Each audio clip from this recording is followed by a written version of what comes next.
नमस्कार. अंगणवाडी सेविकांसाठी अत्यंत महत्त्वाची बातमी आहे. महाराष्ट्र राज्य अंगणवाडी कर्मचारी युनियन आयटक या संघटनेच्या वतीनं वाशिमच्या जिल्हा परिषद कार्यालयासमोर आपल्या मागण्यांसाठी मागील 52 दिवसांपासून सुरू असलेल्या आंदोलनाच्या पार्श्वभूमीवर शासनाचा निषेध व्यक्त करत ठिय्या आंदोलन केले गेले. अंगणवाडी कर्मचारी आपल्या मागण्यांसाठी मागील 4 डिसेंबरपासून बेमुदत संपावर गेल्यात. त्यांच्या संपाला आज 52 दिवस झालेत. मागण्यांबाबत वारंवार चर्चा होऊन देखील कोणताही तोडगा अद्याप निघालेला नाही. यामुळे अंगणवाडी कर्मचारी आंदोलनावरती ठाम आहेत. जोपर्यंत सरकार मागण्यांबाबत कोणताही तोडगा काढत नाही तोपर्यंत संप मिटणार नसल्याची भूमिका कर्मचाऱ्यांनी घेतलेली आहे. वाशिम इथे आज अंगणवाडी कर्मचाऱ्यांकडून मागण्यांसाठी जिल्हा परिषदेसमोर आंदोलन करण्यात आले.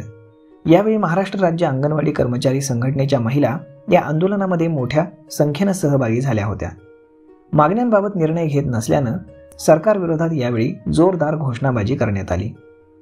तर मग मित्रांनो, अशा पद्धतीनं आता कधी सरकार यावरती तोडगा काढतं हे पाहणं जास्त महत्त्वाचं ठरणार आहे.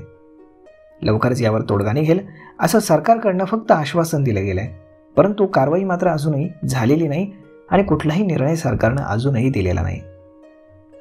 तर मग मित्रांनो, यावर आपलं मत काय हे तुम्ही आम्हाला कमेंट करून सांगायला अजिबात विसरू नका. आपण भेटूयात पुढच्या एका नवीन व्हिडिओमध्ये. तोपर्यंत धन्यवाद.